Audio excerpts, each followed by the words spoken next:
Muy buenos días, buenas tardes, buenas noches, queridos alumnos y alumnas. Vamos con la clase del día de hoy. Vamos a hablar un poco de Linux, introducción a Linux, primeros temas enfocados a Linux. Familiarizarnos con el sistema operativo y cómo es que trabaja y se gestiona este sistema operativo como tal. Dentro de algunos de los subtópicos o subtemas que vamos a cubrir el día de hoy está el tema de, ya les valido, me dan nada más unos segundos por acá. El temita primero sería reseña histórica y antecedentes, características primarias de Linux, concepto de distribuciones en Linux, y la parte de descripción de los recursos utilizados en el curso de Cloud y VMS, cómo se podrían hacer máquinas virtuales con sistemas operativos de Linux. Este ya viene siendo un poco actualización del curso, que no lo hemos actualizado en bastante tiempo. ¿Cómo nació el sistema operativo de Linux? Bueno, empecemos aquí hablando de nuestro famosísimo amigo Linus Torvalds. El sistema operativo nació en los años 90, para ser exactos, 1991, como un proyecto personal de Linus Torvalds, un estudiante finlandés de informática. Inspirado por Minix, un pequeño sistema operativo tipo Unix, Torvalds quería desarrollar un sistema que pudiera ejecutarse en computadoras personales. Y aquí adaptamos estos primeros dos puntos iniciales de la historia de cómo surgió y nació Linux. Después tenemos un poco más de historia. Linus Torvalds inicia el desarrollo del kernel con su proyecto personal en el año 1991. Seguidamente de esto tenemos lo que es que en el 92 se combinan las herramientas para que el proyecto GNU tome forma y se empieza a gestionar como un sistema operativo, ya empieza a aparecer como un sistema operativo en esta segunda parte. Después tenemos del año 1990 al año 2000, poco a poco Linux va adoptando servidores y empresas y se va impulsando la estabilidad del sistema operativo. Esta es otra parte. Finalmente tenemos que en la década del 2010 se expande a dispositivos móviles. Ahora vemos muchos celulares inteligentes y dispositivos móviles con el sistema operativo de Linux. En cuanto a lo que es de escritorio, aunque no domina, Linux gana popularidad en ciertos nichos y el desarrollo continuo nos permite que la comunidad esté constantemente activa, manteniendo actualizaciones y mejoras en el sistema operativo como tal.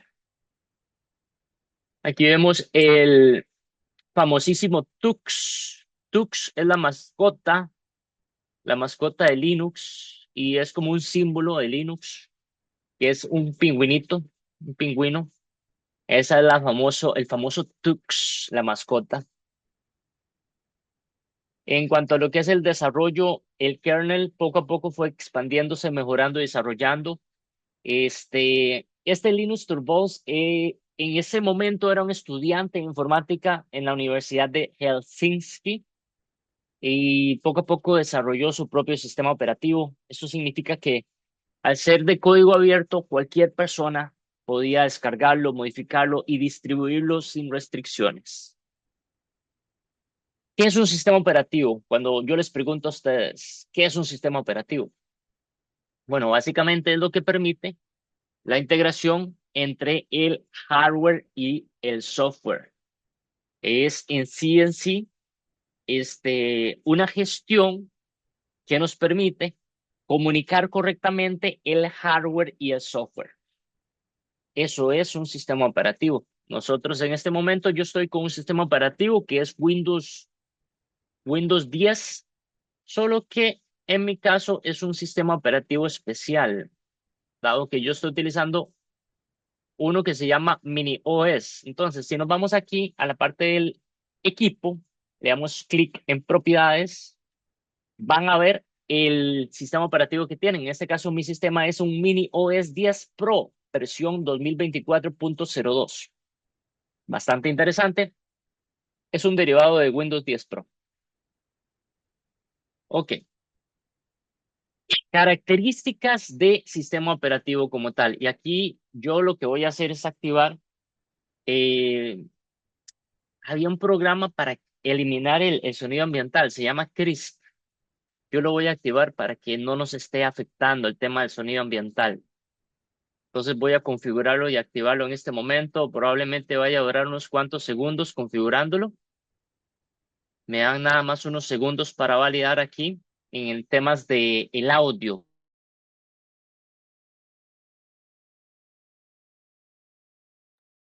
Ok, vamos a esperar. Ahora sí, ya. Ya activamos lo que es la mitigación del sonido ambiental con una aplicación que se llama CRIS. Es muy buena, se la recomiendo. Si la quieren utilizar, están en su derecho. Ok, vamos a cambiar aquí a un color rojo nuevamente. Algunas de las características del sistema operativo de Linux como tal son multiuso, multiusuario. Pueden haber 10 usuarios o más en un servidor de Linux al mismo tiempo, multiproceso, multitarea. Se pueden gestionar varios procesos a la vez sin inconvenientes. Portable, se puede personalizar y customizar, por así decirlo, a la hora de integrarlo con aplicaciones. Es bastante amigable y llevadero. Jerarquía, lo que es la parte de estructura jerárquica, tiene lo que es la parte de abuelos, hijos, nietos y bisnietos, por así decirlo. Es una jerarquía de procesos que va desde los padres a los hijos y a los nietos. Eso lo vamos a entender después, más adelante, en detalle dentro del curso. Y la memoria swap es la que permite una mejor gestión y administración para que no se nos llene o si se nos llena la memoria física del equipo, el sistema operativo no colapse. Entonces, una mejor gestión y administración e integración de la memoria swap. ¿Qué es un proceso? Un proceso como tal es básicamente, en este momento yo estoy ejecutando una reunión de Zoom, al mismo tiempo estoy corriendo una presentación, en este caso no es PowerPoint, sino que es Edge. Cada uno de estos es un proceso. El navegador de Edge, cuando está corriendo y ejecutándose, es un proceso. La aplicación de Zoom, donde se está grabando esta clase, es otro proceso. Esos son procesos. Entonces, tienen la integración de procesos con el sistema operativo de Linux y pueden estar en ejecución, en espera o bloqueados. Cuando está un proceso en ejecución, cuando está corriendo, cuando está en espera, cuando está a la espera de que se termine de instalar, por así decirlo, se están descargando paquetes y estamos a la espera de que se termine de gestionar ese proceso para gestionar más procesos. Y cuando está bloqueado, cuando se está instalando una aplicación, por ejemplo, y no se pueden instalar más al mismo tiempo. Entonces, eso pasa mucho en Windows. Cuando estamos instalando una aplicación, se bloquea la pantalla, solo podemos instalar esa aplicación y hasta después podemos gestionar más aplicaciones. Eso es básicamente. Sin embargo, más adelante dentro del curso se va a ver que hay una cosa que se llama procesos en primer plano y segundo plano. Cuando estamos hablando de procesos en primer plano, es que bloquea por completo el terminal donde se ejecutan todos los comandos y se escriben los comandos de Linux. Y cuando está en segundo plano, se pueden estar corriendo más comandos y el proceso sigue ahí. Ahora sí, vamos a ver cómo está la estructura jerárquica. A nivel de Windows, recordemos que tenemos el disco C, tenemos las diferentes carpetas, archivos, documentos, sistema y temporales. A nivel de Linux, se comienza con algo que se conoce como raíz. Vamos a escribir aquí root o raíz. Es un directorio, el directorio root o raíz, que en este caso está representado con un slash o un separador. Después tenemos otros directorios como el de file, el de bin, el de lat, el de end, el de user y el temporal. Todos estos son directorios o carpetas, más conocidos en Windows como carpetas. En Linux es más popular el término de directorios. ¿Cuáles son algunas de las funciones del sistema operativo como tal? Asignar el espacio a los ficheros nuevos y a los que crecieron, liberar espacio para una nueva utilización cuando se eliminan archivos, mantener el espacio organizado para poder acelerar el acceso a los datos. ¿Qué es el kernel? ¿Os habéis preguntado alguna vez qué es el kernel? Es el corazón del sistema operativo. Es también una integración entre el hardware y el software que de manera efectiva trabajan correctamente. Es el núcleo o corazón del sistema operativo. Y después lo vamos a ver más en detalle. El terminal o shell es donde se ejecutan y se gestionan todos los comandos. Y aquí ya aparece el kernel. Primero está el hardware que se comunica con el kernel y el kernel se comunica con el shell. Y aquí se ejecutan todos los diferentes comandos. Después vienen integrados editores de texto, compiladores, herramientas de desarrollo y otras aplicaciones. Algunos ejemplos de editores de texto podrían ser VI o Vim, la versión mejorada, Nano y Gedit. Son algunos ejemplos de editores de texto. Voy a cambiar aquí de color para podría ser un rojo o un negro, que se vea un poquito mejor. Estos son editores de texto y son ejemplos. Hay muchísimos más, pero estos son como los más conocidos. Compiladores es cuando estamos descargando algunos paquetes. Podrían ser, por ejemplo, .deb a nivel de Debian, distribuciones de Debian. .rpm a nivel de Red Hat, distribuciones como CentOS, Fedora. Tendríamos ahí Rocky Linux, el famosísimo Alma Linux 9. Son algunos de estos sistemas, distribuciones de Linux que se integran con paquetes RPM. Vamos a ampliar aquí un poco más la letra. ¿Qué otra cosa importante tenemos aquí? Bueno, otras aplicaciones. Podríamos estar hablando de Firefox, de aplicaciones como calculadoras. Ahí son algunos ejemplos. Y herramientas de desarrollo como Apache, la integración de un servidor Apache con páginas web y desarrollo de páginas web. Estos son algunos ejemplos de cómo se integra todo, desde el hardware, desde la parte física, hasta el núcleo o corazón de Linux y luego la integración con la consola o el terminal, que es el shell. En el árbol de directorios, el árbol inverso, el esquema de árbol inverso es como que tiene unas ramitas. Entonces aquí vemos que tiene sus diferentes ramitas. Vean cómo se va desarrollando y va tirando esas ramitas por aquí, por todo lado. Vamos a entender mejor cómo se accede con el comando cd o change directory. Nosotros podríamos acceder el directorio cd espacio y el separador o el slash, que significa root o raíz, y ya estamos dentro de este primer directorio. Entramos. Ahora, resulta que queremos llegar a SDA. ¿Cómo lo hago? Aquí tendríamos que hacer nuevamente cd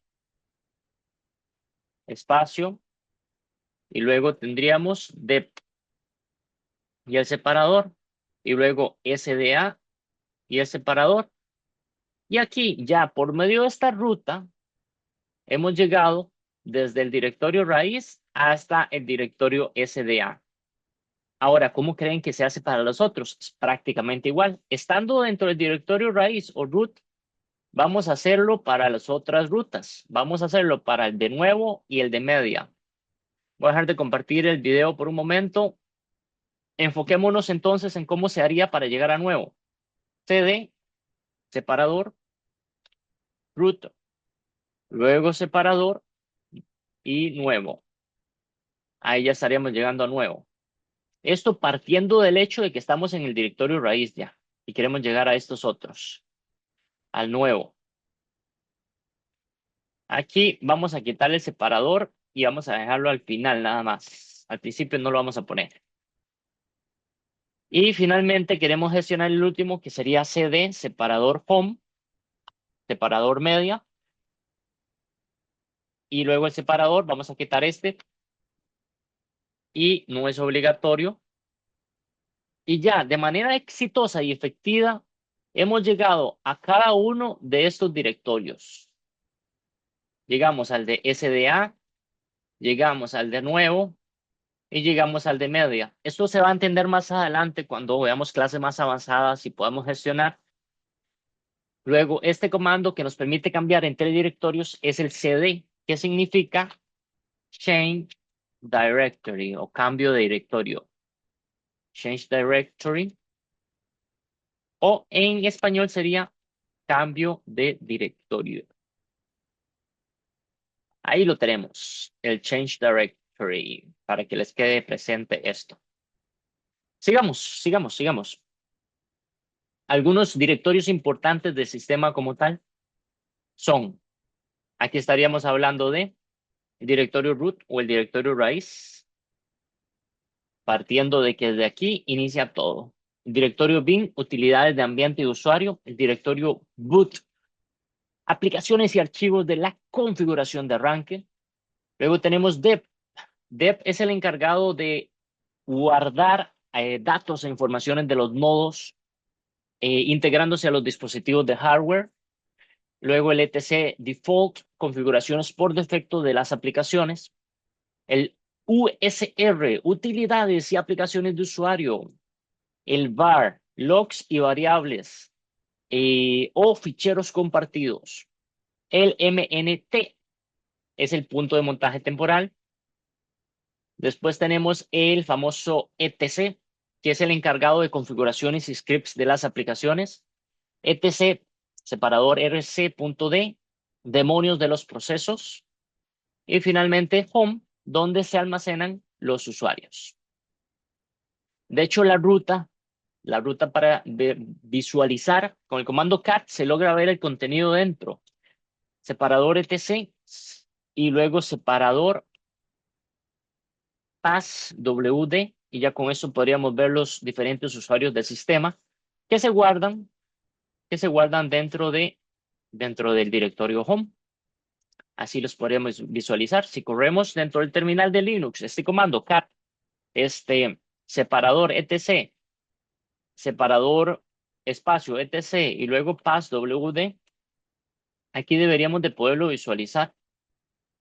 Algunas veces, dependiendo de donde estemos, este separador es obligatorio y otras veces no. Entonces eso depende de donde estemos en el sistema. Aquí yo no lo agregué porque no siempre es obligatorio, pero voy a agregarlo por aquello de las dudas. Si no les funciona con el separador, hay que quitarlo. Eso va a depender de acuerdo a donde estemos localizados en el sistema operativo como tal. Ok, vamos a seguir aquí. Hay algunas distribuciones importantes y bastante conocidas a nivel de Linux. Tenemos el tema de Red Hat, que se integra y es muy similar al CentOS Stream, en la versión gratuita. Está otra que se llama Rocky Linux también, y muy similar al Red Hat. Y hay otra que se llama Alma Linux 9. Después tenemos Debian, tenemos Ubuntu y tenemos Linux Mint, que todas son muy similares, muy parecidas. Finalmente, Kali para lo que son los hackers, herramientas de auditoría a nivel de seguridad de informático. Fedora es parecido e integrándose a Red Hat también. Ahí está el famosísimo Fedora. Y finalmente, tenemos SUSE que también es como una integración similar, similar a estos sistemas operativos. Lo que no recuerdo es exactamente si se parece más a Red Hat o a Debian. Vamos a consultarlo. Vamos a hacer la consulta aquí rápidamente con inteligencia artificial. Vamos a hacer la consulta aquí rápidamente. Es OpenSUSE. Ese era OpenSUSE, ¿verdad? Sería SUSE. Vamos a hacer la consulta por acá.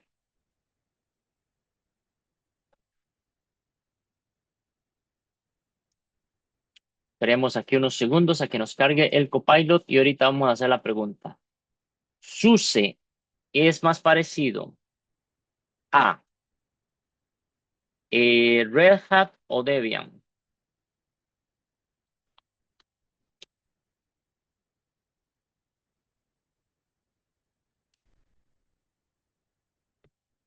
Y es que hay tantas distribuciones que normalmente uno no las maneja todas porque son muchísimas distribuciones. Es más parecido a Red Hat. Entonces sí, es integrado y muy parecido a lo que es el Red Hat. Red Hat tiene una licencia de soporte obligatorio que es de versión de pago. Se puede pagar cada 6 meses, cada 3 meses, cada año. Eso depende del contrato que tengan los socios de negocios con la empresa Red Hat directamente. Ok. Vamos a continuar. Finalmente vemos características y diferencias. A nivel de Linux es de código abierto, gratuito. Voy a marcarlo por acá.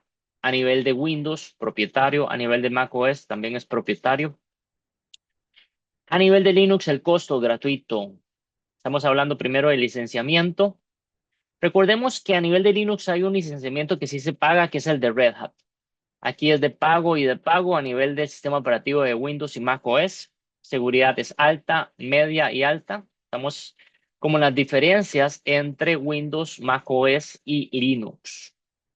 Es personalizable a nivel de Linux, a nivel de Windows no tan personalizable y el de macOS un nivel intermedio. Menos integración a juegos, aunque ya últimamente salen algunas versiones que tienen muchas nuevas integraciones a juegos a nivel de Linux. En Windows sí hay alta dominancia en cuanto a lo que es la integración de juegos y en macOS es intermedio esta integración y compatibilidad. La estabilidad es alta, mediana y alta. El único que tiene una estabilidad un poquito ahí intermedia sería Windows, básicamente. Entonces, vamos a ir borrando las anotaciones y vamos a continuar. Para la integración de máquinas virtuales, esto se puede hacer con algunos programas como lo que es Hyper-V, VirtualBox y VMware. Se pueden gestionar y crear máquinas virtuales. Si vamos a trabajar a nivel de cloud o a nivel de la nube, está Azure, AWS y Google Cloud. Estas diferentes plataformas nos permiten hacer instancias de servidores Linux y simulaciones y pruebas. Entonces, para que lo tengan ahí presente. Finalmente, a la hora de gestionar una máquina virtual en AWS, después de crearla, el usuario, que es prácticamente gratuito por un año completo, creo que ya después sí se paga una membresía. ¿Y cómo se crea la máquina como tal? El paso uno es crear la cuenta de AWS y después lo que hacemos es irnos a la parte de instancias S2, crear una instancia, elegir la imagen de Linux, podría ser Ubuntu, Amazon Linux, la que nosotros gustemos integrar y gestionar. Y de último, se le da en conectar instancia por SSH para tener una conexión remota. Entonces, esa sería una pequeña pincelada y una guía de cómo se haría a nivel de y gestión de máquinas en la nube, cómo gestionar una máquina en la nube. Bueno, eso sería todo por el día de hoy. Pequeña introducción, pequeño aprendizaje y bastante útil todo lo que hemos ido integrando poco a poco de cómo funciona Linux y el sistema operativo como tal. Ha sido un placer y un honor. Se cuidan bastante. Nos vemos en la cumbre del éxito y voy a activar aquí el micrófono nada más para despedirme, la parte de la cámara. Se cuidan bastante. Nos vemos. Nos vemos, chicos y chicas. Ha sido un honor.